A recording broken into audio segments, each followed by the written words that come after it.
আপনি দেখছেন আমাদের বিশেষ পডকাস্ট অনুষ্ঠান জাগো মনুষ্য। এই অনুষ্ঠানের মাধ্যমে আমাদের বিশেষ অতিথি সন্তান দলের সম্মানীয় প্রেসিডেন্ট শ্রী শঙ্কর সরকার মহাশয় প্রকৃতি ও মহাবিশ্ব সম্পর্কে আমাদের সবাইকে সচেতন করবেন। এই অনুষ্ঠানটিতে ধর্ম, রাজনীতি, বর্ণ এবং আরও বিভিন্ন বিষয়ের কথা মানুষকে জানিয়েছেন। প্রকৃতির দান সার্বজনীন, জন্মগত অধিকার অনুসারে universal birth right given by the nature to all. এই প্রকৃতির সমস্ত সম্পদের উপর সকলের সমান অধিকার পাওয়া উচিত। এই সমস্ত বিষয়ে আমাদের বিশেষ পডকাস্ট অনুষ্ঠান জাগো মনুষ্য দেখুন।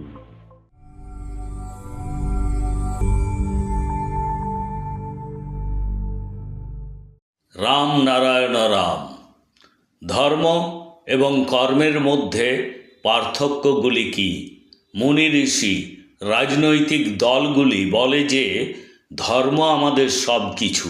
কার্ল মার্কস, লেনিন, ভারতীয় রাজনীতিবিদ, আমেরিকার রাশিয়ার রাজনীতিবিদ, অনেক দেশের রাজনৈতিক দল, কমিউনিস্ট পার্টি, তারা এখন কোথায়? তাদের এখন দেখা নেই। কমিউনিস্ট পার্টি করে আমাদের জীবন নষ্ট হয়ে গেছে। সেই সময় কত কত মানুষের ব্রেন ওয়াশ করা হয়েছিল। যদি মহাগুরু বালক ব্রহ্মচারী মহারাজ আমার জীবনে না আসতেন, তাহলে আমিও অন্যান্য মানুষের মতো বৈষম্যমূলক আচরণ করতাম মানুষের সাথে, আর আমি এই বৈষম্যের কারণে মারা পড়তাম।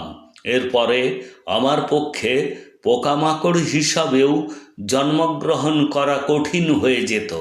মহাগুরু বালক ব্রহ্মচারী মহারাজ এবং রামনারায়ণ রাম নামের কথা শোনার পরে, তাঁর বইগুলি পড়ার পরে আমি সমস্ত কিছুর সমাধান পেয়েছি, যার পরে আমার মধ্যে শক্তির সঞ্চার হয়, মানসিক বিকাশ ঘটে, আমার মধ্যে সবার জন্য চিন্তা ও অনুভূতি আসে।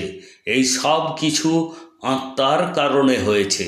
কেবল একটিই তো আত্মা রয়েছে এবং প্রতিটি মানুষের ভিতরে 50,000 কোটি আত্মা রয়েছে। প্রতিটি ব্যক্তি, প্রতিটি গাছপালার অভ্যন্তরেও রয়েছে। যেমন একটি মিষ্টি আমের গাছে যে আম হয় তা খেতে মিষ্টি, তার সুবাসও সুন্দর। সেটি খাওয়ার পরে তার বীজটিকে মাটিতে পুঁতে দিলে সেই বীজ থেকে নতুন চারা বেরিয়ে আসে। সেই গাছ বড় হলে হাজার হাজার আম ধরে এবং সেই সব আমের বীজ থেকে হাজার হাজার গাছ তৈরি করা সম্ভব।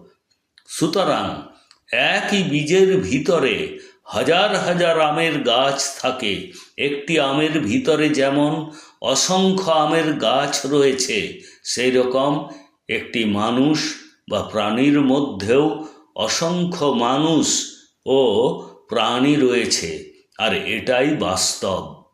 মহাকাশে যেমন অসংখ্য তারা, গ্রহ, নক্ষত্র রয়েছে, একইভাবে প্রতিটি গাছপালা, মানুষ, প্রাণী, জীবজন্তু, তাদের সবার ভিতরেও রয়েছে। প্রত্যেক মানুষকে বুঝতে হবে যে আমরা যা দেখি, যা ভাবি, যা খাই, এইসব কে করে? কে আমাদের হার্টবিট এবং হৃদস্পন্দন চালায়? কে শক্তি দেয়? কে এসব তৈরি করেছে? কে এই ব্যবস্থা তৈরি করেছে? কোনো ব্যক্তি এই সব নিয়ে কিছু ভাবেন না। এই পৃথিবীকে যিনি সৃষ্টি করেছেন তাকে কি নামে ডাকা হবে এ সম্পর্কে কেউ ভাবেন না। যেসব নামে ধর্মের ঠিকাদাররা ডাকে, সেই আল্লাহ, ঈশ্বর, গড কখনোই আসেন না। কিন্তু আপনি যদি রামনারায়ণ রামকে ডাকেন, তবে তিনি অবশ্যই আসবেন। তাকে মনে করে দেখুন, তাকে স্মরণ করে দেখুন, তিনি অবশ্যই আসবেন।